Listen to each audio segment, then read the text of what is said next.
Please चाचा जान, हम ऐसा कैसे कर सकते हैं? कैसे हम राहिब से सगाई कर लें जब हमारा बचपन में ही निकाह हो चुका है? मासूम सी मीरब ने नम आंखों से अपने चाचा जान से पूछा। कैसा निकाह बेटी? बचपन के निकाह की कोई वैल्यू नहीं होती, और वो तो बस एक ड्रामा था। असलियत में ऐसा कुछ भी नहीं हुआ था। तुम्हें जितना बताया गया तुम्हें बस वही याद है, जबकि हकीकत इसके बिल्कुल उलट है, जो मैं मानता हूँ। असद साहब ने मीरब को बहुत प्यार से समझाया। चाचा जान, ममा ने तो कहा था कि तुम्हारी ममा ने झूठ बोला था बेटा, सब झूठ था। और खुद सोचो, अगर ऐसा कुछ होता तो क्या तुम्हारे ननिहाल वाले आज तक तुमसे दूर रहते?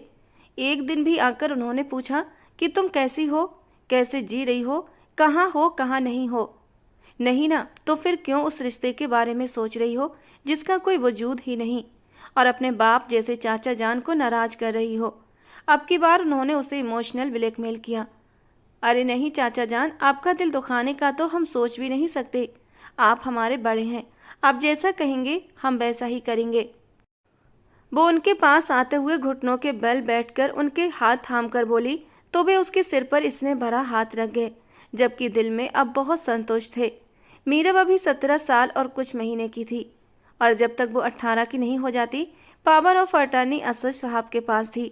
18 की होते ही पावर ऑफ अटर्नी मीरब को मिल जानी थी, और शादी होते ही सब कुछ उसके शौहर का हो जाता, और ऐसा वे हरगिज नहीं होने देना चाहते थे। इतने बड़े बिजनेस एम्पायर को उन्होंने पिछले 11 साल से संभाला हुआ था, और अब बस वे इंतजार में थे कि कब मीरब 18 साल की हो और वे अमन से उसकी सगाई कर दें। इस वक्त वे तुर्की में मौजूद अपने लग्जरी अपार्टमेंट में थे, जहां पिछले 11 साल से उन्होंने मीरब को रखा हुआ था। हिंदुस्तान से दूर, सब रिश्तों से दूर, जिंदगी की हर सुख सुविधा उसे दी गई थी, सिवाय अपनों के।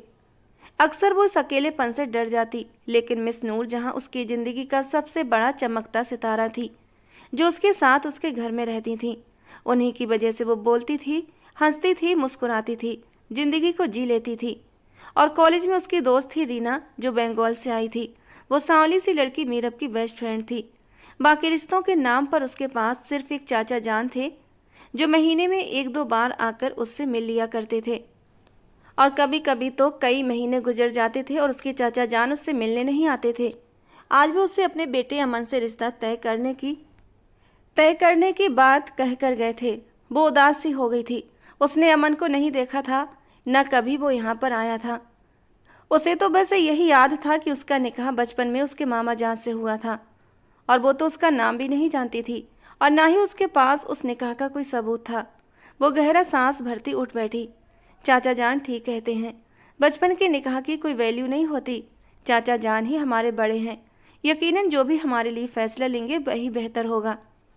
मीरब खुद को संतुष्ट करते हुए आंखें मूंद गई, लेकिन नहीं जानती थी कि आने वाले वक्त में उसे कितनी बड़ी आजमाइश का सामना करना पड़ेगा। आप ऐसा हरगिज नहीं करेंगे अमन, मैं आपको इस बात की इजाज़त कभी नहीं दूंगी। जरीन ने दर्द से कहते हुए अमन को देखा। तुम मुझे रोकोगी? इतना हक कब दिया मैंने तुम्हें कि मेरे मामलों में दखल अंदाजी करो? वो सर्द लहजे में बोला। अमन, भूले मत, बीवी हूँ आपकी, और आपकी बच्ची की माँ भी हूँ। वो आंसू पोंछते हुए कड़े मरहलों से गुजर रही थी। तो क्या तुम्हें हक मिल गया मेरे मामलों में बोलने का? वो दांत भींच कर बोला था। एक बात मेरी कान खोलकर सुन लो जरीन, कि मैं अपने पापा के लिए कुछ भी कर सकता हूँ, अपनी जान भी दे सकता हूँ। और ये बात तो मैं तुम्हें शादी की पहली रात से ही समझा रखी है कि मेरे लिए सबसे पहले मेरे पापा हैं। और अभी मैं वही बात कह रहा हूँ कि मेरे पापा का कहा मेरे लिए पत्थर की लकीर है, समझी तुम? वो उसे बाजू से पकड़कर झंझोड़ते हुए बोला। मैंने कब कहा आप अपने पापा से प्यार न करें? आप उन्हें टूटकर प्यार करें। आज तक उनकी आपने सारी बातें भी मानी हैं, लेकिन इस बार तो आप मेरी जान ले रहे हैं अमन। वो बेबसी की तस्वीर बनी खड़ी थी। अमन उसके चेहरे पर दर्द को देखता अब की बार थोड़ा नरमी से उसकी ओर बढ़ा।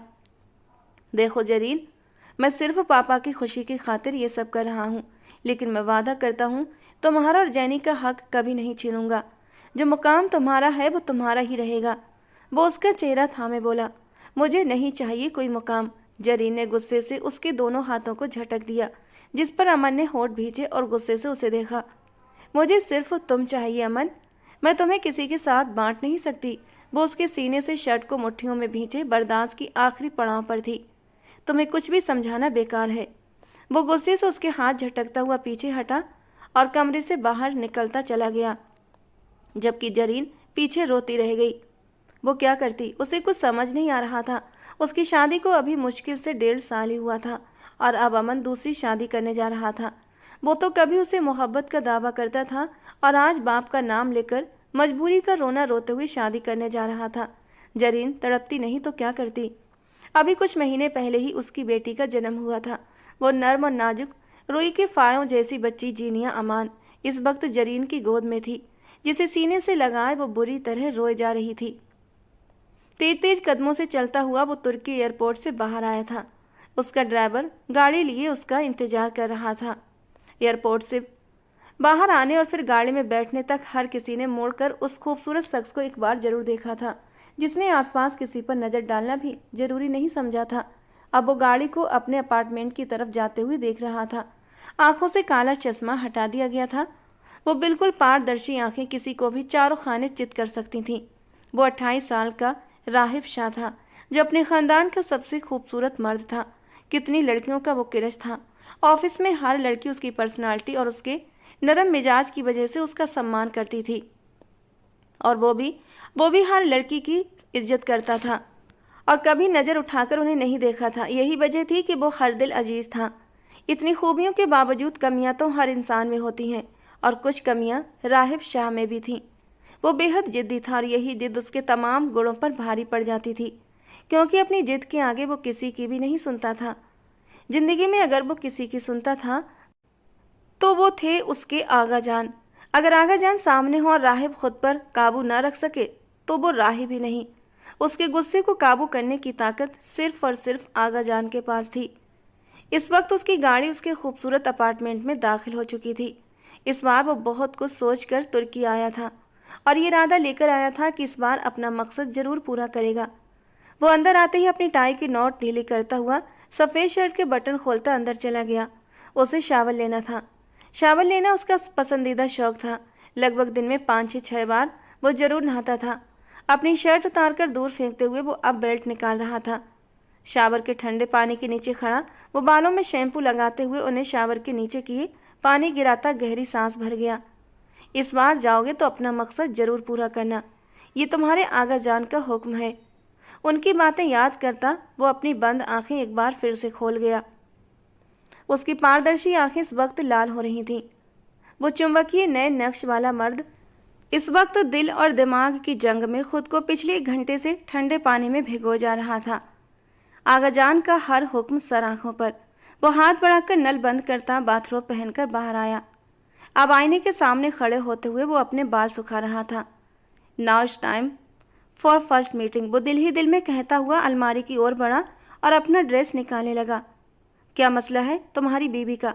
उसे चैन नहीं। असद साहब अमन पर बुरी तरह भड़क चुके थे। माफ़ कीजिएगा पापा जान, वो बस ऐसे ही सब, आप ध्यान मत दें उसकी बातों पर। आज सुबह नाश्ते की टेबल पर हुई बदमजगी की वजह से असद साहब गुस्से में थे। जब सुबह सुबह जरीन अपना केस लेकर असद जी के पास आई थी, एक उम्मीद के साथ कि शायद वो अमन के पापा को मना ले तो ये शादी रुक जाए। उस वक्त असद साहब नाश्ता कर रहे थे जब वो ठीक सामने आकर खड़ी हो गई थी। अंकल, मैं आपसे कह रही हूँ, प्लीज़ मत कीजिए मेरे ऊपर ये जुल्म, मेरी बच्ची पर ये जुल्म न करें। मजबूर मत करें मेरे शौहर को दूसरी शादी के लिए, हम जी नहीं सकते उनके बिना। जरीन रोते हुए जो मुंह में आया कहती जा रही थी, जबकि असद साहब गुस्से और कहर भरी नज़र से बेटे को देख रहे थे, जिसकी गुस्साई नज़र अपनी बीवी पर ही टिकी थी। असद साहब बिना जरीन की किसी बात का जवाब दिए अंदर चले गए। अमन भी उनके पीछे भागा था और अब वो घुटनों के बल उनके सामने बैठा उन्हें अपने साथ का यकीन दिला रहा था। ठीक है, हम 2 दिन में तुर्की के लिए निकलेंगे। वहाँ मीरब से तुम्हारी मंगनी होगी और 1 महीने बाद उसके 18 साल के होते ही तुम्हारा उसके साथ निकाह कर दिया जाएगा। वे अपनी योजना बताते हुए अब थोड़ा सहज थे। उन्हें अपने बेटे पर पूरा भरोसा था। वो उनके लिए कुछ भी कर सकता था, लेकिन अब उसकी बीवी कहीं कुछ गड़बड़ न कर दे। इसीलिए वे अब एक बड़ा कदम उठाने वाले थे, जिसमें अमन उनके साथ था।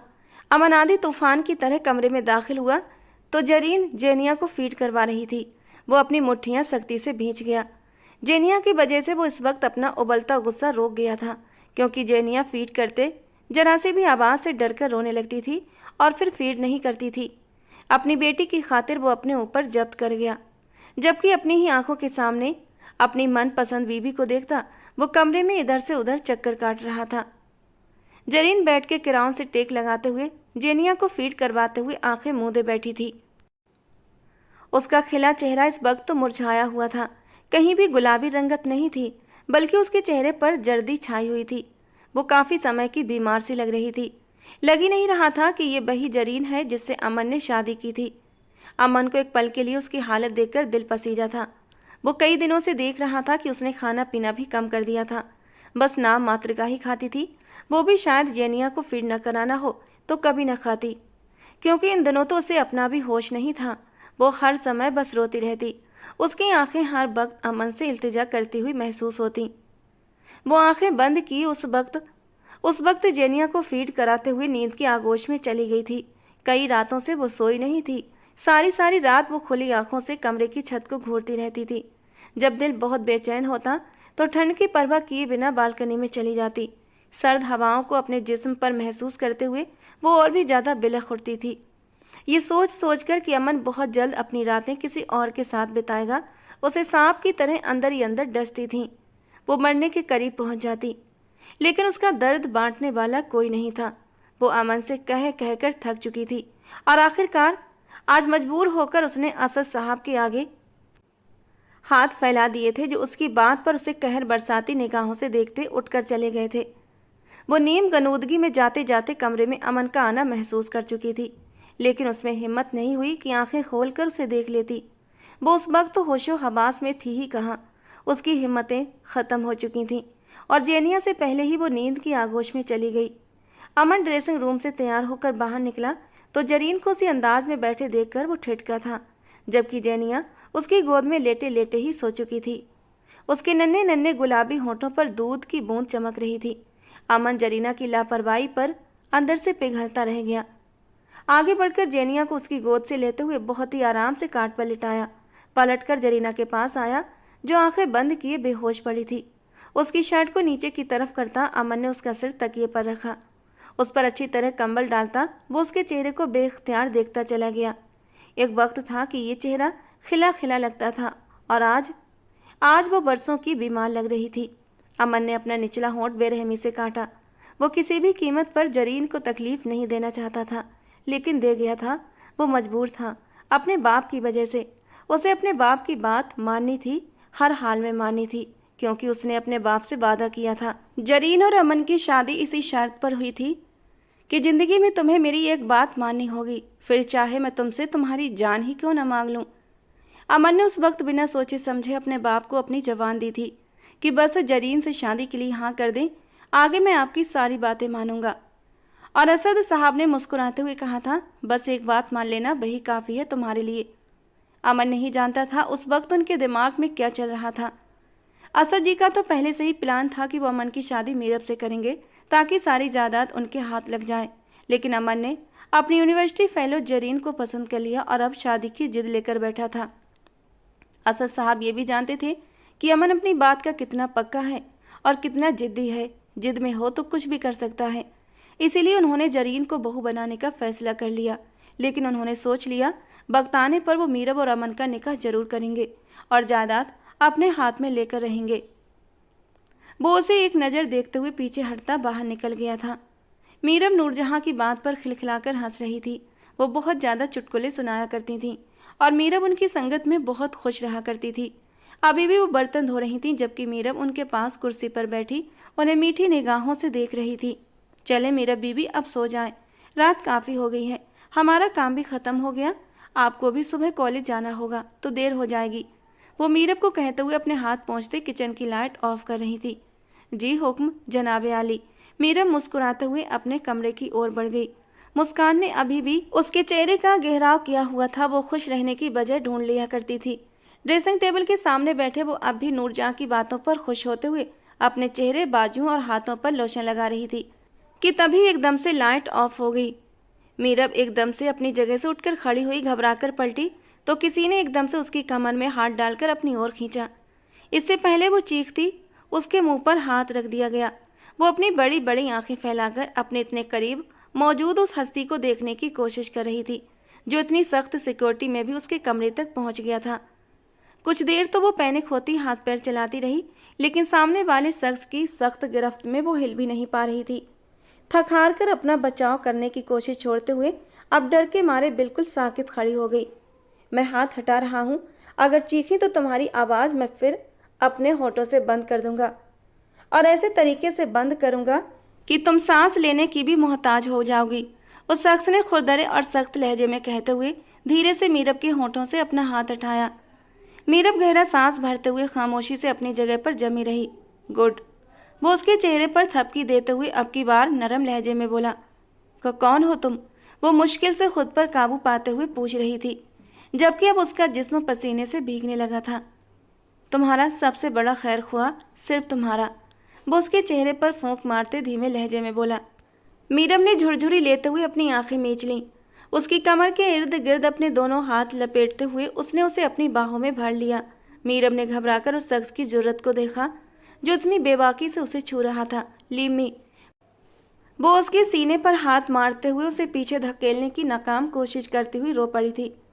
लिटिल स्वैन, आवाज़ मत निकालो, वरना राहिब शाह का वो रूप देखोगी जिसे सहने की तुम में बिल्कुल भी ताकत नहीं। वो उसके लबों पर उंगली रखते हुए ठंडे लहजे में फुसफुसाकर उसे चुप करा गया। हम शिकायत करेंगे आपकी चाचा जान से, वो आपको पुलिस के हवाले करेंगे। अपनी तरफ से अब वो उसे धमकी देती डराने की कोशिश कर रही थी। राहिब का हाथ उसकी नाजुक गर्दन पर चला गया। मीरब का सांस अटक गया। लगता है अपने चाचा जान से प्यार नहीं तुम्हें, जो मुझे धमकियां दे रही हो। उसकी बात पर मीरब के चेहरे पर साया सा लहराया। प्लीज पीछे हट जाइए, दूर रहिए हमसे, वो बिलखते हुए बोली थी। दूरी की कोई वजह नहीं, इसलिए रोना बंद करो, कुछ नहीं कर रहा तुम्हें। राहिब उसके यूं रोने से बुरी तरह उलझा था, लेकिन मीरब और ज़्यादा हिचकियों से रोने लगी। तुम्हें प्यार की भाषा समझ नहीं आती?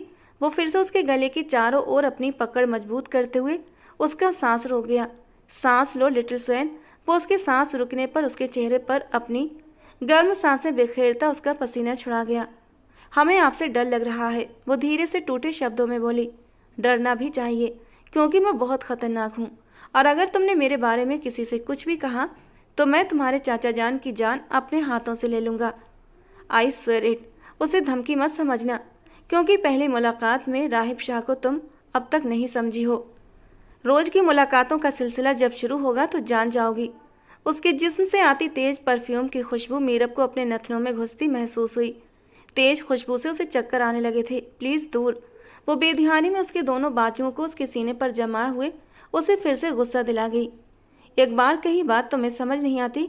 अब अगर तुमने मुझे पीछे धकेला तो तुम्हारी नाजुकी का ख्याल किए बिना तुमसे यहीं खड़े खड़े अपना हक ले लूँगा।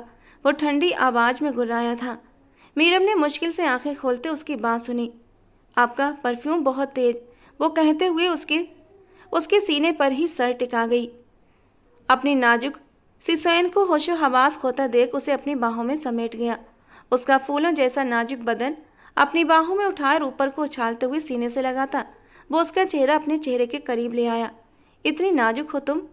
मेरा आने वाले वक्तों में क्या होगा? वो उसे बहुत आराम से बिस्तर पर लिटा था, खुद भी उसके साथ लेट गया। धीरे से कंफर्टर खोलकर खुद पर उस पर लिया। उसे अपनी बाहों में सख्ती से दबोचे हुए वो अपनी आंखें मीच गया। इस वक्त उस नाजुक वजूद को अपनी बाहों में लपेटे वो पसीने से भीगने लगा था। पहली बार किसी औरत को अपने सीने से लगाया था।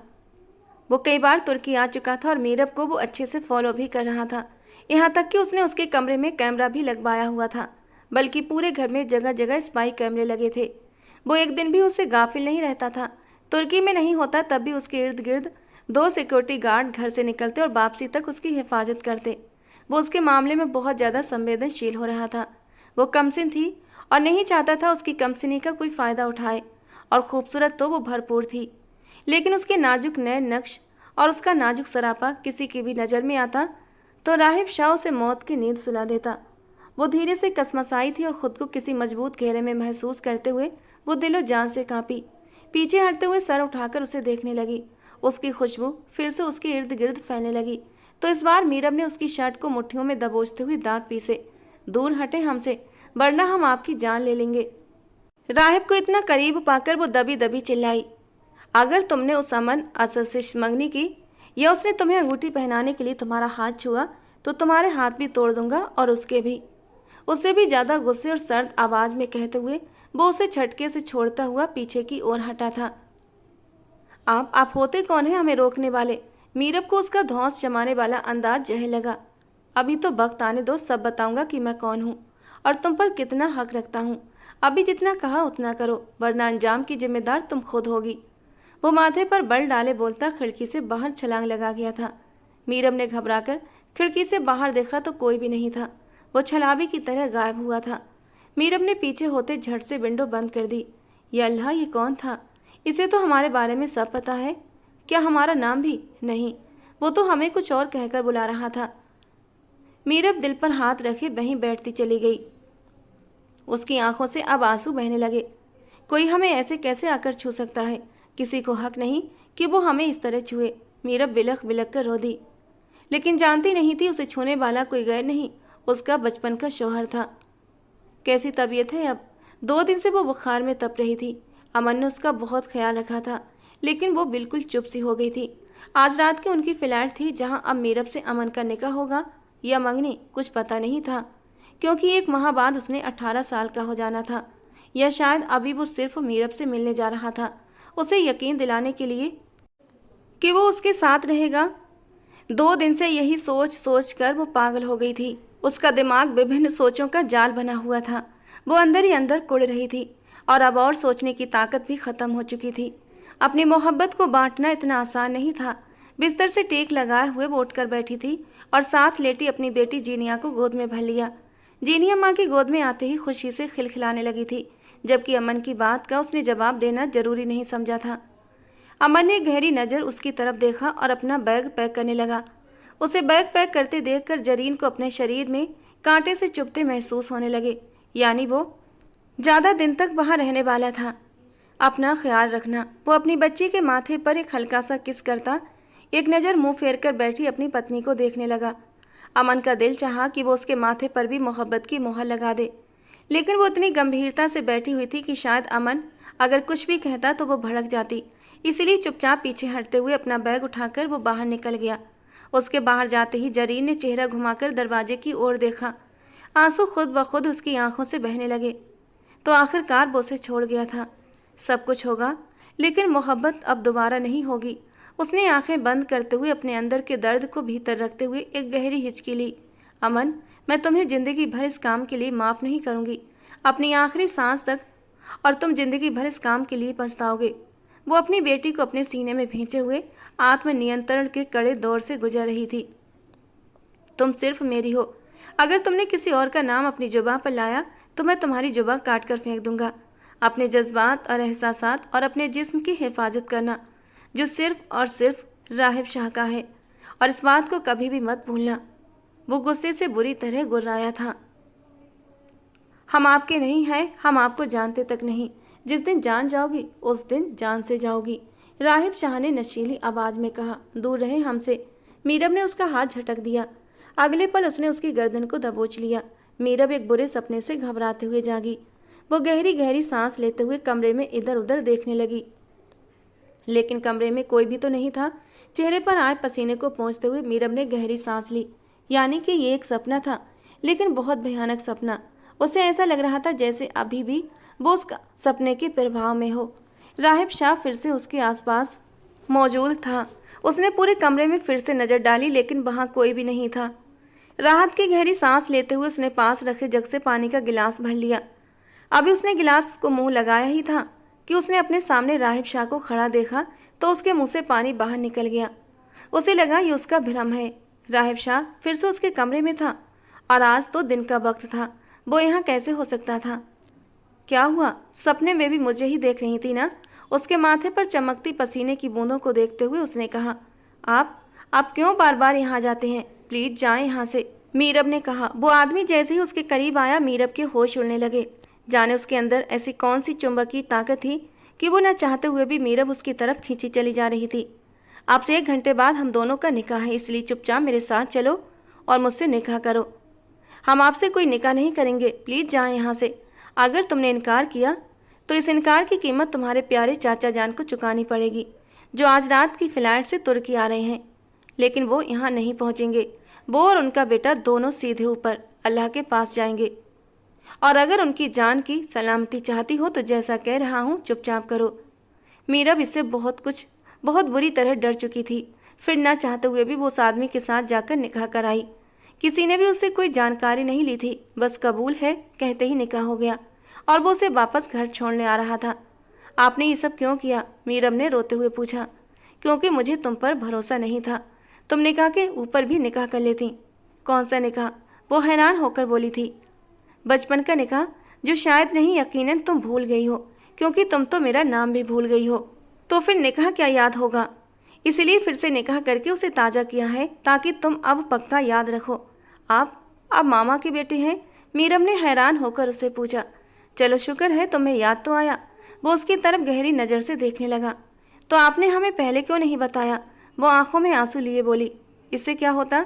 वो स्टीयरिंग पर हाथों को मजबूती से रखे सामने की विंड स्क्रीन के पार देखता रहा। मीरब ने उसके हाथों की ओर देखा। उसकी हरे रंग की नसें उभर रही थीं। मीरब उसे देखती दिल में हल्का सा एहसास महसूस कर रही थी। हमने कभी भी आपके अलावा किसी को नहीं सोचा। आप ही भूल गए थे। मामा भूल गए। कोई भी तो नहीं था हमारे पास। वो सिर झुकाए हाथों में गोद में रखे आंसू बहाते हुए बोली। क्या हमें यहाँ बता के आई थी? तुम्हारे चाचा ने तुम्हें यहाँ नज़रबंद रखा क्यों? उसने माथे पर बल डालते हुए गुस्से से पूछा। अभी तो हमें ढूंढा ही है ना आपने, तो पहले ढूंढ लेते, आ जाते हमारे पास। वो बेध्यानी होकर बिना सोचे समझे कहती चली गई। क्यों? मिस कर रही थी मुझे? अब वो उसकी तरफ पूरी तरह मुड़ा। मीरब की पलकें झपक गईं। आप एक बार आते तो। उसने उसकी तरफ देखते हुए इतनी मासूमियत से कहा कि राहिब का दिल उसकी ओर खींचने लगा। अब आ गया हूँ ना, तो बताओ ना कितना मिस किया? वो उसके करीब झुकते हुए पूछ रहा था। आप हमें अंदर जाने देंगे ना? उसने सिर झुकाए कहा। राहिब ने उसके सिर के पीछे हाथ डालते हुए उसे अपनी ओर खींचा और उसका चेहरा अपने चेहरे के करीब लाकर झुकाया। मीरब का दिल जोरों से धड़क उठा। मुझे अब भूलने की कोशिश भी की तो इस तरह मैं तुम्हारे अंदर तक समाऊंगा कि फिर कभी तुम मुझे भूल नहीं पाओगी। वो उसके मुलायम और नाजुक होठों से अपने होठों को मिस करते हुए गंभीर आवाज में बोला। और मीरब तो कुछ बोल ही नहीं पाई थी। हम अंदर जाएं? वो एकदम घबराई हुई सी बोली। जाओ, और याद रखना तुम्हारे चाचा आज रात तक पहुंच जाएंगे और तुमसे मंगनी करने का कहेंगे। याद रखना तुम्हारे हाथ की उंगली को मैं तोड़ कर रख दूंगा। वो जुनूनी अंदाज में बोला। उसके हाथ की उंगलियों को अपने हाथों में उलझाते हुए वो बुरी तरह डरा चुका था। लेकिन अगले ही पल उसने उसके हाथ की बैग पर होंठ रखे और आंखें बंद कर लीं। वो किस कदर अपने स्पर्श को उसके लिए अर्पित कर रहा था कि मीरब की आंखें भीगने लगीं। वो उसे घर छोड़कर खुद हिंदुस्तान के लिए निकल गया, क्योंकि उसे घर से कॉल आई थी।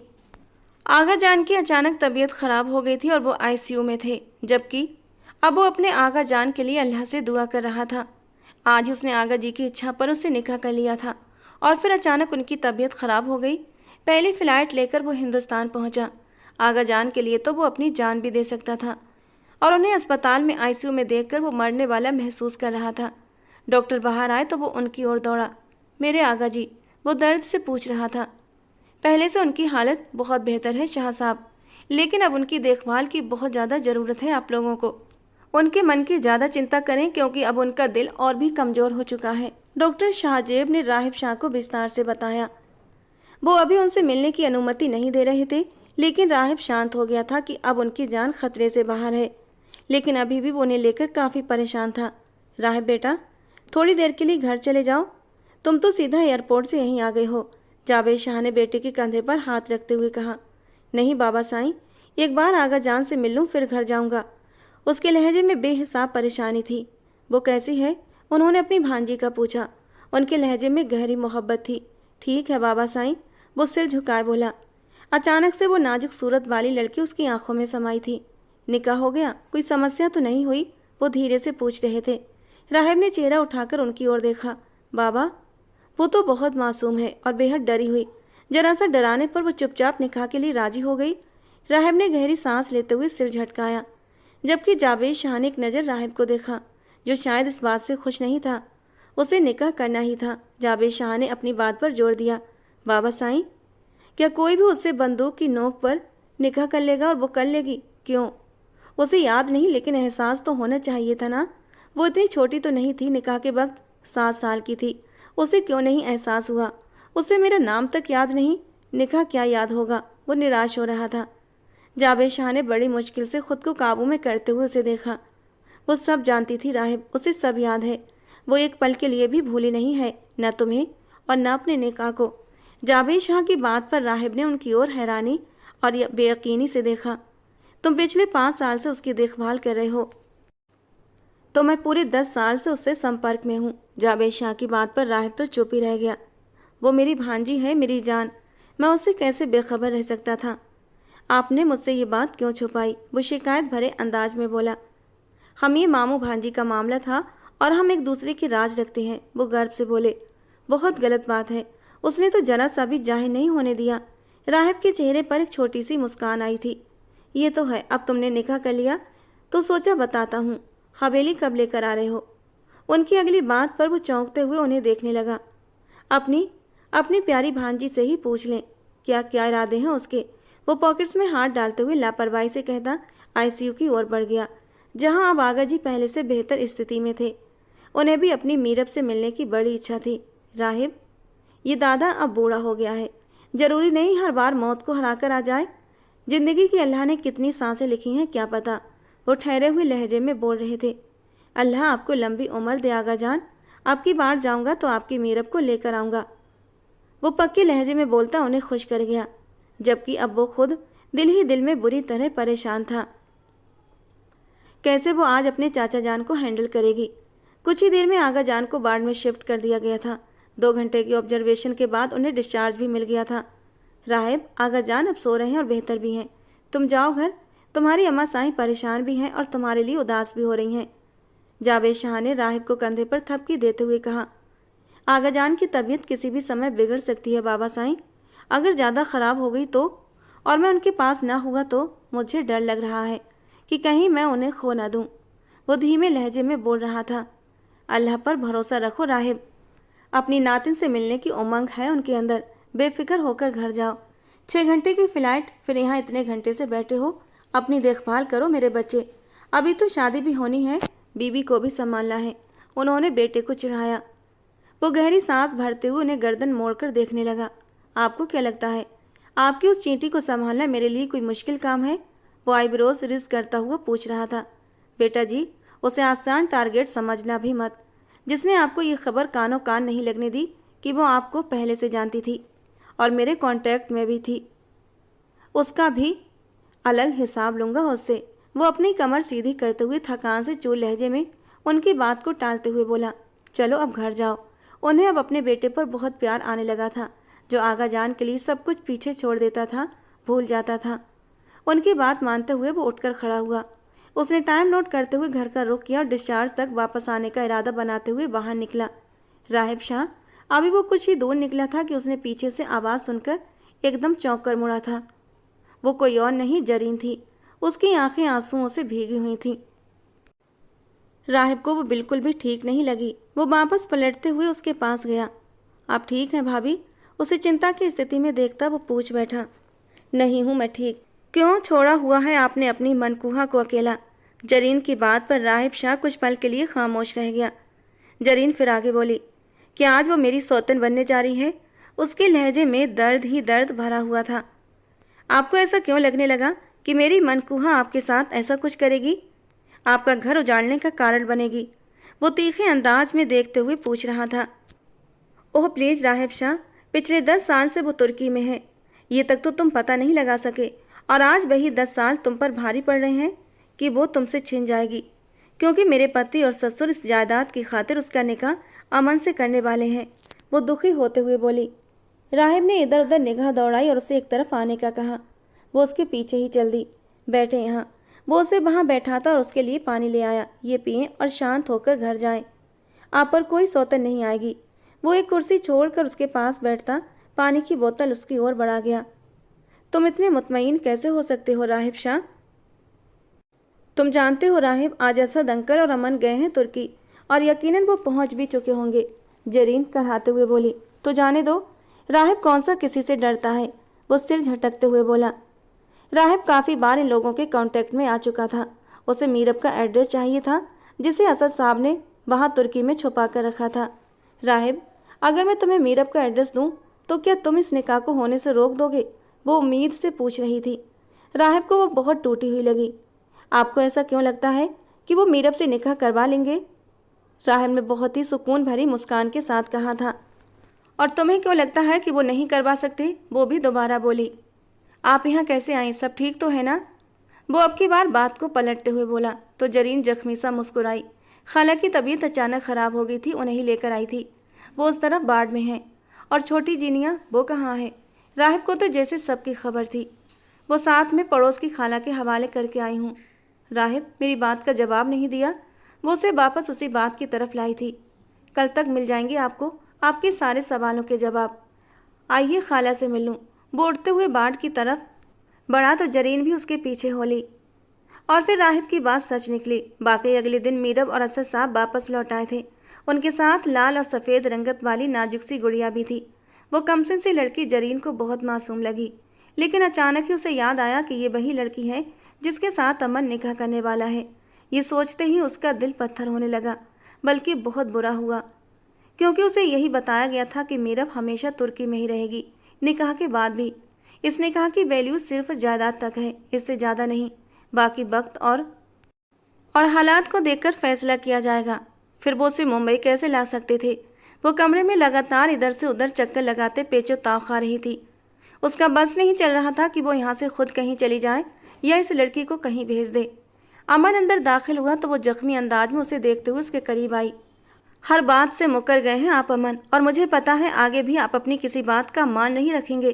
तो बता दें तब खाली करना है कमरा, क्योंकि सेज सजानी होगी ना। आप आपने अपनी कमसिन दुल्हन के लिए। वो बुरी तरह गुस्से में थी। उसका लहजा भी काफ़ी बदतमीजी लिए हुए था। अमन ने उसे घूरते हुए एक तरफ करते हुए अलमारी की तरफ कदम बढ़ाए तो वो और भी तप गई। आप अभी से मुझे इग्नोर करने लगे हैं Aman, and I never forgive you. वो अपने आंसू रोकते हुए बोली। हो गया तुम्हारा? अब और मेरा दिमाग मत खाओ और जाओ खाने पीने का बंदोबस्त करो। कल से अब तक कुछ नहीं खाया। वो अपने कपड़े बाहर फेंकते हुए अपना मनपसंद ड्रेस ढूंढता और दांत चबाते हुए बोला। क्यों? जहाँ गए थे वहाँ आपकी नई होने वाली बीवी ने खातिरदारी नहीं की आपकी? जरीन ने तंज भरा तीर चलाया। तुम्हारे साथ मसला क्या है यार? वो कबर्ड को जोर से बंद करता उसकी ओर गुस्से से बढ़ा, जबकि वो सहम कर 2 कदम पीछे हटी। यू नो, घर आकर गलती की है मैंने। वहीं कहीं मर खप जाता तो अच्छा होता। वो अपनी शर्ट निकालता गुस्से से सोफे पर फेंकते अब वापस कमरे से जाने लगा। सच कड़वा होता है, इसीलिए तुम्हें सुनने में मसला हो रहा है। वो अभी बाज नहीं आई थी। तुम्हें तो सोचना है, तुम्हें जो सोचना है सोचो, जो कहना है कहती रहो। मेरी जात पर अब रत्ती बराबर फर्क नहीं पड़ता। वो गरजते हुए बोला, क्योंकि अब दिल को ठंडा करने वाली आग आ गई है ना। अचानक से वो अमन का गिरेबान थाम गई। अमन ने हैरान से उसकी ओर देखा। अब तुम्हारे जज्बात को ठंडा करने वाली आग आई है ना? अब जरीना जाए भाड़ में। अब कोई भी अमन को जरीन के पास आने के लिए नहीं कहेगा, बल्कि जरीन खुद तुमसे दूर हो जाएगी। याद रखना अमन, किसी और को छुआ तो मैं खुद को तुम्हें छूने नहीं दूंगी। वो उसका गिरेबान थामे तीव्रता से मखमूल लहजे में बोली। उसकी बातों पर अमन का दिमाग साथ में आसमान पर जा पहुंचा। तुम्हें क्या लगता है अमन नफ्स का गुलाम है? वो अपने कॉलर को झटके से उससे छुड़ाते फुनकारा। बहुत घमंड है ना तुम्हें अपनी खूबसूरती पर? जो अमन भागता हुआ तुम्हारे पीछे आएगा तो मेरी एक बात आज कान खोलकर सुन लो, मुझे तुम्हारी संगत की कोई तलब नहीं। रखो अपनी जवानी को संभाल कर। मेरे मरने के बाद। अमन, वो गुस्से से चिल्लाती फिर से उसके कॉलर को दबोच गई। मैं आपकी तरह बेवफा नहीं, किसी को भी खुद को छूने नहीं दूंगी। जरीन सिर्फ अमन की है और हमेशा उसकी ही रहेगी। एक एक शब्द पर जोर देते बोलते उसका सांस अटक गया था। Just leave. वो एक बार फिर से गुस्से से उसके बाजू को झटके से छुड़ा गया और इस बार वो लड़खड़ाकर पीछे टेबल के कोने से जा लगी। टेबल का कोना उसकी कमर में खुप सा गया। एक चीख बुलंद हुई थी। अमन जो दरवाजे की ओर बढ़ रहा था, चीख सुनता वापस पलटा और दहलते हुए दिल के साथ जरीन को देखा, जिसका सफ़ेद कुर्ता कमर से लाल हो रहा था। वो अपना सांस रोके अपनी कमर की साइड पर हाथ रखे अमन को बेयकीनी से देख रही थी। वो वापस टेबल पर गिरने लगी कि अमन ने पल के 1000वें हिस्से में आगे बढ़ते उसे तुरंत थाम लिया। वो जख्मी अंदाज में मुस्कुराई। आपका रास्ता साफ हो गया अमन, आप आज़ाद। वो आंखें बंद कर रही थी, लेकिन उसके चेहरे पर मुस्कान थी। जरीन, ओपन योर आइज यार। नहीं किया है मैंने निकाह और नहीं करूँगा किसी से भी निकाह। मेरी जान, आंखें खोलो। वो बुरी तरह तड़प रहा था। फिर उसे लिए वो बाहर भागा था। बिना किसी को बताए वो उसे लिए अस्पताल पहुंचा। उसे तुरंत आईसीयू में शिफ्ट कर दिया गया। कुछ देर बाद असद साहब भी वहां पहुंचे। कैसी है जरीन और चोट कैसे आई उसे, वो बेचैनी से पूछ रहे थे। वो एकदम ही अचानक, बाबा सब मेरी वजह से हुआ। वो बहुत ज़्यादा अपसेट थी और मैं भी। तुम पागल हो गए हो अमन, और इतना अपसेट थे तो कमरे से बाहर निकल जाते, चोट क्यों पहुंचाई? वो गुस्से से भड़के। मैंने जानबूझकर नहीं किया बाबा, सब अचानक। बाबा वो मेरे निकाह से अपसेट है बहुत। जब निकाह हुआ नहीं तो फिर क्यों क्यों इतना सीन क्रिएट किया तुम दोनों ने? इस मैच को क्लियर करो अमन, वो उसे संजीदगी से समझा रहे थे, जबकि वो लब भींचे आईसीयू की ओर देखता रह गया। आगाजान घर वापस आ चुके थे। वो अब की बार बहुत खुश थे। उन्हें मीरब के हिंदुस्तान आने की सूचना मिल चुकी थी। वो बस इस समय का बेचैनी से इंतजार कर रहे थे जब वो उनके आंगन में बहार बनकर उतरेगी और चारों ओर बहार छा जाएगी। इसी बात को अमली जामा पहनाने के लिए आगाजान और जावेद शाह ने अब की बार मीरब के वापस आ जाने पे रुखसती लेने जाने का फैसला किया था, क्योंकि सभी जानते थे राहिब ने मीरब से बचपन के निकाह के बावजूद तुर्की में भी दोबारा निकाह कर लिया था और अब उसे यहाँ लाना था, और इस काम में वो अब बिल्कुल भी देर नहीं करना चाहते थे। जबकि राहिब अब भी खामोश तमाशाई बना हुआ था। उसके दिल और दिमाग में क्या चल रहा था कोई नहीं जानता था। 2 दिन बाद उसकी 18वीं बर्थडे थी और उसी तारीख में उन्होंने मीरब की रुखसती लेने का सोचा। ये मेडिसिन भी लो। अमन ने ज़बरदस्ती जरीन को मेडिसिन खिलाई तो वो लगातार मुंह बनाते हुए खा रही थी। उसकी कमर का जख्म अब मध्यम पड़ चुका था, लेकिन अमन ने अभी भी उसे अपनी हथेली का छाला बना रखा था। बस बहुत कड़वी है ये, मुझे नहीं खानी, वो मुंह बनाते हुए बोली। जैनी को इस दौरान मिसेज असद ने ही संभाला हुआ था। वो बेड रेस्ट पर ही रही। सिर्फ फीड के वक्त ही वो जैनी को गोद में लेकर बेड क्रॉन के साथ एक करवट लेकर लेटती और उसे फीड कराती थी, लेकिन आज फीड कराते हुए उसे कमर में तेज दर्द शुरू हो गया। वो न सीधी होकर फीड करवा पा रही थी और न करवट पर, जबकि जैनी ने गला फाड़ फाड़ कर रोना शुरू कर दिया था। अमन उसका रोना सुनते हुए तुरंत बाथरूम से बाहर निकला था। वो शावर ले रहा था। सफ़ेद ट्राउजर में शर्टलेस वो बाहर आया था। गीले शरीर के साथ जैनी को उठाकर उसे चुप करवाने लगा। अमन, जैनी के कपड़े गीले हो रहे हैं, लाओ मुझे दे दो। वो अपनी कमर के दर्द पर काबू करते हुए मुश्किल से उठकर बैठी थी। ये तुम्हारा रंग क्यों जर्द हो रहा है? क्या दर्द हो रहा है? क्रीम लगाई? वो उससे पूछ रहा था। जैनी को भूख लगी है अमन, उसे फीड करवा दूं फिर लगा लूँगी, वो जैनी को देखते हुए बोली। तो अमन उसके पास ही बैठ गया।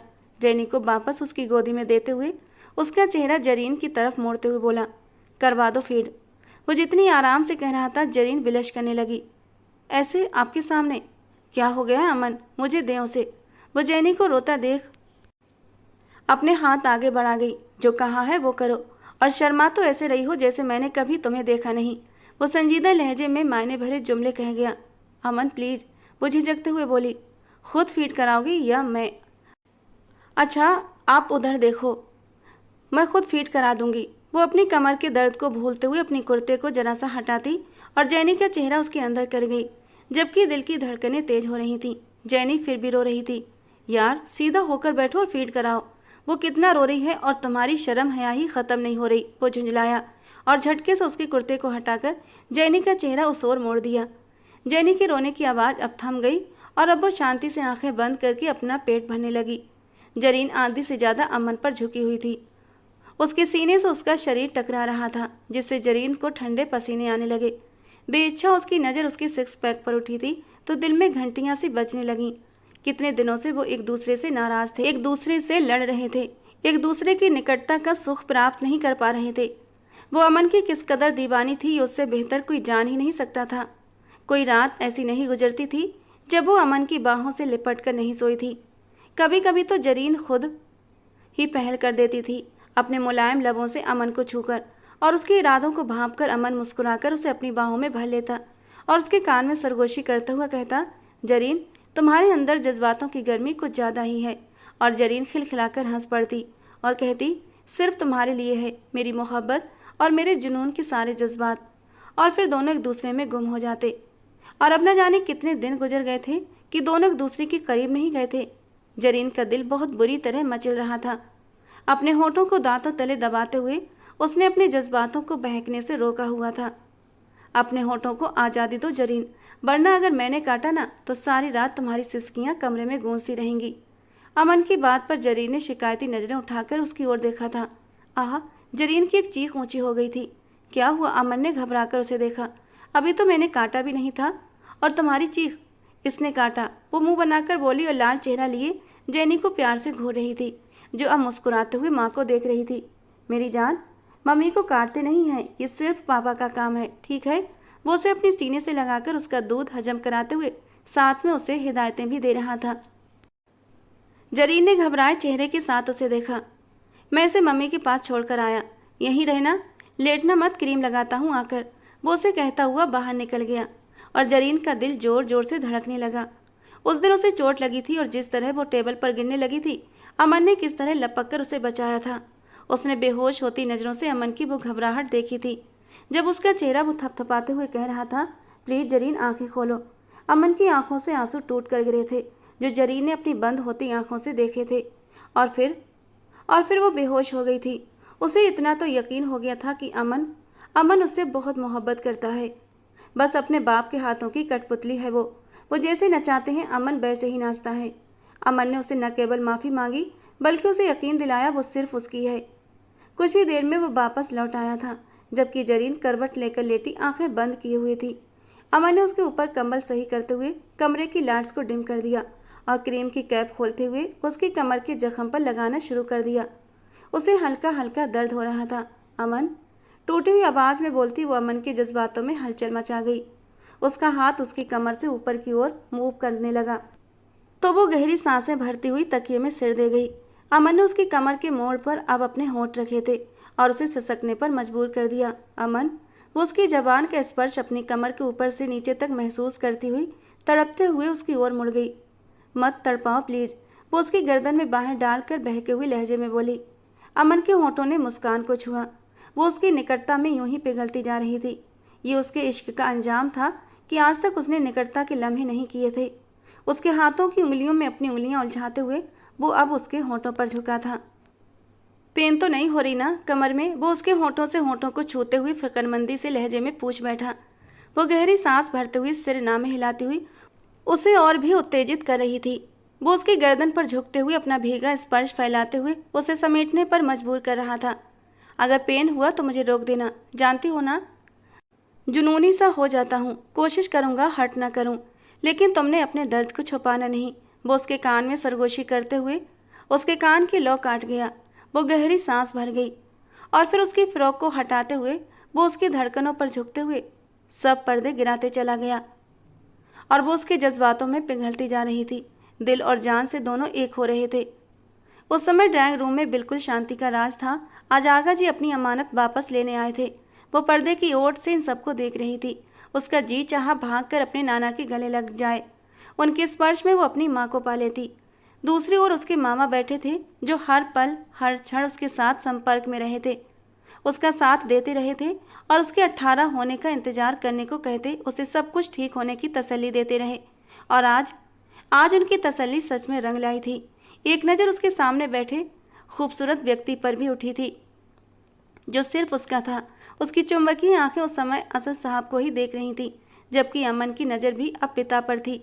मीरब ने अपनी नज़रों का रुख भी असद साहब की ओर किया तो कुछ दिन पहले तुर्की में हुई उनकी मुलाकात याद आ गई, जब वो तुर्की अमन के साथ निकाह करने वाले थे। तब उसने अपने लिए स्टैंड लिया था। चाचा जान, हम जानते हैं आप हमसे बहुत प्यार करते हैं, लेकिन चाचा जान, आपको घर हमारी जायदाद लेनी है ना, तो आप मुझे वो कागजात दे दें, हम साइन कर देंगे, लेकिन ये निकाह के ऊपर निकाह जैसा गुनाह नहीं कर सकते। वो रो रही थी और फिर उसने अपने चाचा जान को एहसास दिला ही दिया कि वो गलत हैं। आपने 11 साल हमें अपनों से दूर रखा, हमने कभी भी शिकायत नहीं की। अकेले इस इतने बड़े देश में अपने रिश्तेदारों से दूर पले बड़े, कभी शिकायत नहीं की। लेकिन आज हम आपसे अनुरोध करते हैं, हमसे हमारा सबसे महत्वपूर्ण रिश्ता मत छीनिए। हम नहीं रह पाएंगे, हमारा सांस घुट जाएगा। आप कल आकर रुखसती ले सकते हैं। अचानक से असद साहब ने अपनी रजामंदी दे दी तो पहले तो सबके चेहरों पर हैरानी आई, लेकिन अगले ही पल हर तरफ खुशी छा गई। मुझे अपनी भतीजी की खुशी से बढ़कर कुछ भी नहीं चाहिए। जरीन बेटा, मीरब को बुलाकर लाओ, वो अपने सगे रिश्तेदारों से मिल ले। अल्लाह ने उनके दिल से मोहर हटा दी थी। बेशक अल्लाह ही सच्ची हिदायत देने वाला था। मीरब ने बाहर आते हुए सीधे अपने आगा जान के पास आते हुए उनके सीने से लग गई और रोती चली गई। बस मेरे बच्चे, अल्लाह सब्र का फल जरूर देता है, और मेरे बच्चे ने तो बहुत सब्र से काम लिया है। उन्होंने उसका सिर ऊपर उठाते हुए उसके माथे पर प्यार से बोसा दिया। तो वो फिर से उनके सीने में मुंह छुपा गई। मीरू बच्चे, अपने मामा से नहीं मिलोगी? जावेद शाह की बात पर वो उनकी ओर मुड़ी और जल्दी से उनके सीने से लग गई। वो रोते हुए भी मुस्कुरा रही थी। अजरा मामी ने भी उसका सिर चूमते हुए उसे साथ लगा लिया, जबकि कनखियों से राहिब को देखना नहीं भूली थी, जो गहरी निगाहों से उसे ही देख रहा था। अगले पल वो शर्माकर रुख मोड़ती मामी के पीछे छुप गई। वो कमरे में दाखिल हुआ तो मीरब दुल्हन बनी उसकी सेज सजाए बैठी थी। घूंघट से उसका आधा चेहरा दिखाई दे रहा था, जिसमें उसकी ठोड़ी और उसका निचला होंठ राहिब को बुरी तरह ठिठका गया। जरा सा उसके पास होता, बिना कुछ कहे उसके निचले होंठ की झलक देखता और फिर उसे अपने दांतों में रखते हुए खींच लिया। और मीरब का तो एकदम सांस ही रुक गया था। राहिब ने तो उसका घूंघट हटाने की भी जहमत महसूस नहीं की थी। उसके सिर के पीछे हाथ रखे उसके ऊपरी होंठ को भी अपने होठों में लेते हुए बहुत नरमी से उस पर अपना स्पर्श बिखेरता पल में बहक चुका था। उसकी सांसों को धीरे धीरे पीते हुए वो अपनी शेरवानी के बटन भी खोलता, एक तरफ करता। उसका घूंघट हटा गया, जो बेहिसाब लाल हो गई थी। पूरे शरीर का खून सिमटकर चेहरे पर ठहरा था। राहिब को यूं नंगा होते देख वो अपनी दोनों आंखों पर हाथ रख गई। उसने तो सुना था दूल्हा शादी की पहली रात कमरे में आकर दुल्हन को सलाम करता है और फिर उसे मुंह दिखाई देता है, अच्छी अच्छी बातें करता है, उसे बहुत प्यार से पहले माथे पर बोसा देता है और फिर उसकी इजाज़त लेकर आगे की कार्यवाही करता है। लेकिन यहाँ तो ऐसा कुछ भी नहीं हुआ था। राहिब ने सीधे उसके होंठों पर हमला किया था और अब वो अपनी बेबाकी से लाइट्स को ऑफ करता फेरी लाइट्स को ऑन कर गया था और अगले ही पल वो उसके करीब होते बेड क्राउन के साथ टेक लगाए अपनी गोद में बिठा गया। नीरब का दिल धक से रह गया। उसने धीरे से आंखें खोली तो गहरी सांस भरी। उसने सिर्फ शर्ट ही उतारी थी। राहिब उसके चेहरे के हाव भाव को देखता हुआ मजे लेता साइड ड्रॉअर में से एक पैक निकालते हुए उसे खोलने लगा। केस में से एक चैन निकालने के बाद उसने उस चैन को मीरब के गले में पहना दिया। दूसरी चैन बहुत ही मुलायम और नाजुक थी। वो हैरानी से उसे देखने लगी, जो उसकी गर्दन के पास झुकते हुए उसके कान की लौ को अपने होठों में दबा गया। इजाज़त है मेरी जान। वो कितने मज़े से इतना सब कुछ करने के बाद अब इजाज़त ले रहा था। मीरब ने नाराज़गी से उसे देखा, जिस पर राहिब का हंसी का ठहाका लगा। वो धीरे धीरे उसे ज्वेलरी और भारी लहंगे से आज़ाद करने लगा। वो शर्माकर उसके सीने में छिपी। यार ये तो पहनाने दो। वो उसका सिर ऊपर करके मासूम सूरत बनाते हुए कहने लगा, कहाँ पहनाएंगे इसे, और ये है क्या? वो भी थोड़ा एक्साइटेड होती पूछने लगी। हटो, मैं पहनाता हूँ तो तुम्हें पता चल जाएगा। वो उसे गोद से थोड़ा सा ऊपर करते हुए उसकी धड़कनों को अपने होठों पर फोकस करता उसकी बैली के चारों ओर बाहें फैलाए उसे बैली चैन पहना गया। वो उसके हाथों के सख्त स्पर्श पर थूक निगलती उसे छोटे छोटे सांसें लेते हुए सिर झुकाए देख रही थी, जो उसे और ऊपर करता उसकी बैली चैन पर उंगलियां फिराते हुए उस पर अपने होंठ रख गया। मीरब ने सख्ती से अपनी आंखें मींच ली थीं। उसका नरम स्पर्श अब तीव्रता पकड़ता जा रहा था कि उसकी सिसकियां तेज हो गईं। उसे वापस गोद में बैठाता वो उसकी धड़कनों को अपने स्पर्श से महकाता। अब उसे बिस्तर पर गिराता उस पर हावी हो गया। Thank you so much for coming into my life and trusting मी। वो उसे निकटता बनाता सब पर्दे गिराता चला गया। वो नन्ही सी जान उसकी हैवी बॉडी के नीचे दबकर रह गई थी, लेकिन राहिब की संगत पाकर वो खिल उठी थी। राहिब ने बहुत नरमी से उसे समेटा था। कभी कभी वो दीवाना हो जाता, लेकिन फिर उसकी नाजुकता की वजह से खुद पर काबू पाता और उसे समेट लेता। धीरे धीरे रात सरक रही थी और दोनों की मोहब्बत को मंजिल मिल गई थी। तो दोस्तों, आज की हमारी ये कहानी आपको कैसी लगी कमेंट बॉक्स में ज़रूर बताना। पसंद आई हो तो प्लीज़ लाइक करना। रोज़ ऐसे ही रोमांटिक कहानियाँ सुनने के लिए हमारे चैनल को सब्सक्राइब करना। मिलते हैं दोस्तों अगली किसी नई कहानी में।